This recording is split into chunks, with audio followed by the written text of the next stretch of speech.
Hey again F1 fans, it's Neil here from SNTV, and this week we've got somebody extremely special sitting down with us to discuss one of the most important topics in the world right now. I'm not talking about COVID-19, I'm not even talking about Black Lives Matter, I'm talking about mental health. Something that's really been on our minds all of our lives, for every single one of us. But only up until the last few years has it become something we've become more open and able to talk about. Daniel Ricciardo, the main man from the Renault DP World F1 team, sits down with us to open up and discuss why it's so important for you to also open up.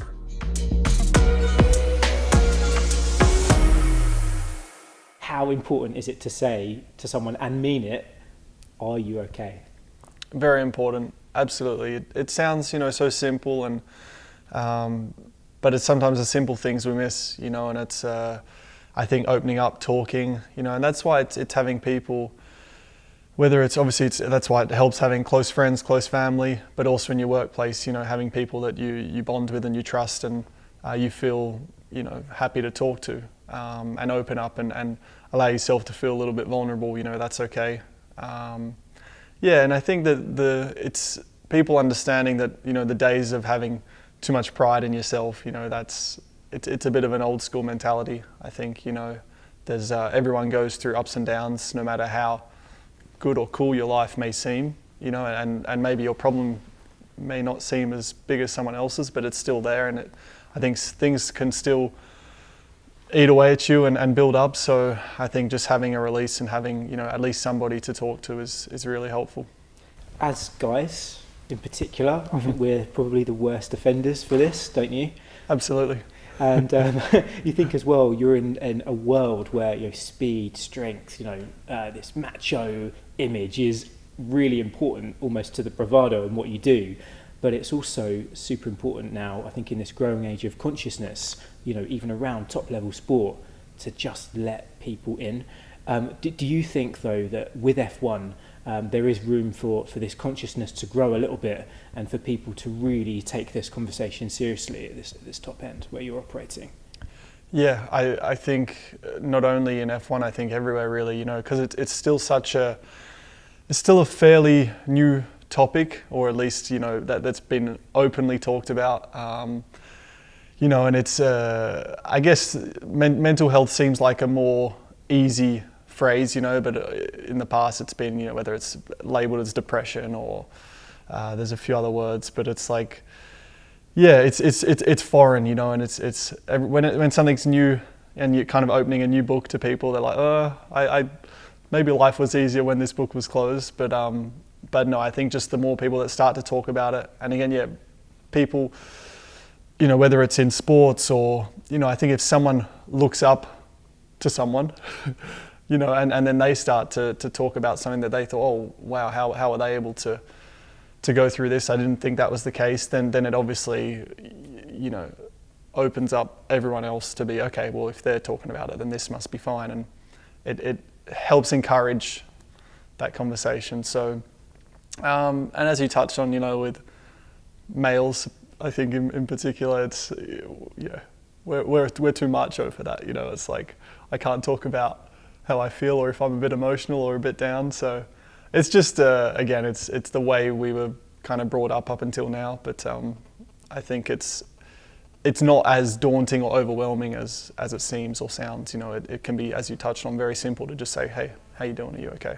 The first time I actually met you was Belgium 2018. First race back after that summer break, right? Yeah. And when I saw you, I was like, there's a lot on this guy's mind. Is it something that you've consciously, you think, taken on board throughout your life to just air your feelings?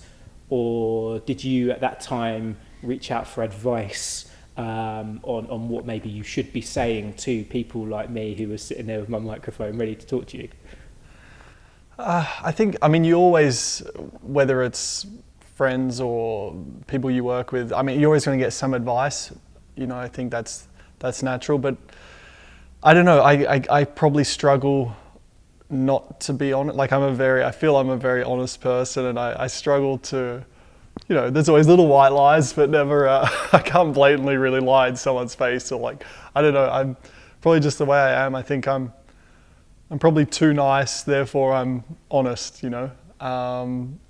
And I remember actually, so Spa, I think it was 2018, after the race, I think my race didn't last very long from memory. I think I had damage on the first lap, and it was not a good day of racing for me. And but I remember I did a couple interviews and I was like a bit down and obviously complaining about how bad my Sunday was. But then I got to a point where I'd done a few, and then I was like, all right, the next interview I'm just going to keep repeating the same stuff. I was like, I'm going to sound like someone who's just miserable and spoiled, and I don't know. So I kind of snapped out of it and I just said, look, yes, it was a pretty bad day for me in my workplace, but you know, it's in the scheme of things, I've still been able to compete today in Formula One. You know, like I'm living my dream. So a bad day is still not really a bad day. You know, I'm sure there's a lot more terrible things going on in the world for me to be complaining about this. So I think perspective as well, that was, you know, something I don't think anyone really taught me. I think I just always had it, you know, and I always feel like I'm a glass half full. Is that's the thing? Yeah, that's just the way I go about it. And that's the reality. Like I am very lucky, you know, I also grew up in a beautiful country, you know, so I think everything in life has been pretty cool, you know, for me up until now. So yes, you have your days, but I try not to be too, I don't know, negative about anything, because really life's pretty good. So we've spoken about, you know, you in that situation of needing to reach out, but also when you're somebody who's on the other side, it's also really important to make yourself visible and ready to listen to somebody else. During lockdown, I hope you don't mind me opening personally as well here, but someone in my family really was suffering with a depressive state. And I think it was because of this situation. And it taught me how to be there for someone. Mm-hmm. Can I ask you to reflect on your own experience of whether, you know, you were aware in a situation you had to be there for somebody else, and what those triggers were? So I've learned to become a good listener to some friends, and it's actually a problem of mine is I love talking. Like, so listening was not really always natural for me, because I always wanted to be the one talking or the center of attention. So, but actually getting someone to talk and feel that they can put all their trust in you is a really nice feeling. And, you know, it encourages you to listen. And I think like a human instinct is it feels good giving or being able to help in some way, shape or form. So I think by doing that, by listening and knowing that this friend has been able to share their feelings and they feel better because of it, it gives you that feel-good feeling, the feel-good factor inside you. So I did. I also helped out a friend. I don't want to say helped out. I guess I helped out, but I don't see it as help. You know, again, if you're listening or trying to do something, it doesn't seem that courageous. But I did have a family friend back home who suffered quite a bit, and then she started up her mental health foundation is the better word. So I learned a little bit about it through there as well. It was all very new for me at the time, so this was going back, I guess, three years ago. And it was one of those ones for me as well. I was like, oh, what am I getting into? Like, I don't know if this is my place, but I think just kind of being there and trying to show some support and, again, to listen, it goes a long way. So did you get that, like, feel-good factor just from knowing that they could release some of their emotions on you? I really did. It was someone really close to my family, so I was the same as you, actually, in the respect that I didn't want to say, it's not like the same as saving a life, right? That's completely different, but making someone realise there is life. Mm-hmm. See what I mean? Yeah. And just reinstating that belief. That was a wonderful thing. Yeah. That was a really cool thing, man.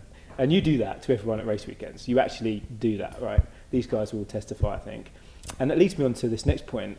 Throughout lockdown, lots of F1 fans were without, obviously, our favourite thing in the world, right, which is you guys driving around on a weekend and we're all sat there on our sofas, enjoying. And a lot of people were in a bad place. Do you have a message to people out there in the world who may have suffered with their mental health in lockdown that maybe would perk them up somewhat to hear from you? Yeah, I can see how, it would have been a vulnerable time, especially, again, I was I think very lucky, I was out on a farm and I had space and fresh air, and I had a lot of luxuries for the situation, where, even if I was locked up in an apartment for 3 months, I think, I would have at some point just been like, all right, when's this going to end? And for sure it would have got you down. So, one thing I would say is, or an encouraging piece of advice in a way is physical training. I think physical training is so good. Like I'm kind of forced to do it because of my job, but I feel even if I stopped racing F1 tomorrow, I would still keep up the training, because for your mind, it's so good. And obviously it's nice to see yourself, you look in the mirror, and whether you've lost weight or you put on some muscle or you feel good about yourself, from a visual, but more importantly, I think mentally it just clears your mind. And if I got things built up, if I'm not feeling great about whatever, the racing or situation, I'm, like a run, a simple thing as a run can be awesome.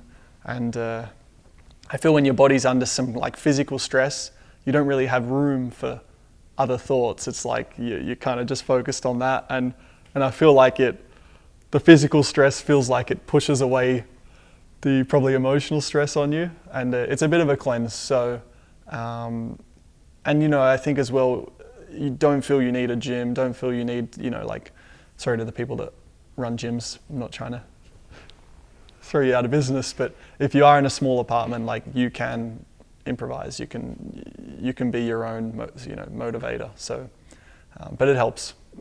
I don't know if I went off topic there, but it helps. It was good, it was on topic. I think what we need really is to run that parkour video you made over the top of that sequence, that beautiful poetic answer there, and just see you chucking it about the farm. That was great. I really enjoyed that. Yeah. And that's where, like, I needed, two of my good friends to encourage me to start doing these challenges and do this, so you certainly, it helps having some people to, of course, push you to do something. But yeah, the silly parkour video or that, it was, a bit of a nudge from a couple mates, and then, so you just get creative, whether it's silly or not. It can make your day quite a lot nicer. Thank you ever so much for your time. Really appreciate it. And thank you for opening up as well. No worries. It's not always easy. No worries. You're welcome. Thanks. Something we all have in common. We're all human. We all have feelings and we all have emotions. We all have the ability to reach out and say, "Are you okay?" You never know, it might just make someone's day. If you're watching our content and want to use it on your network or platform, get in touch with us via the contact details at sntv.com. See you soon.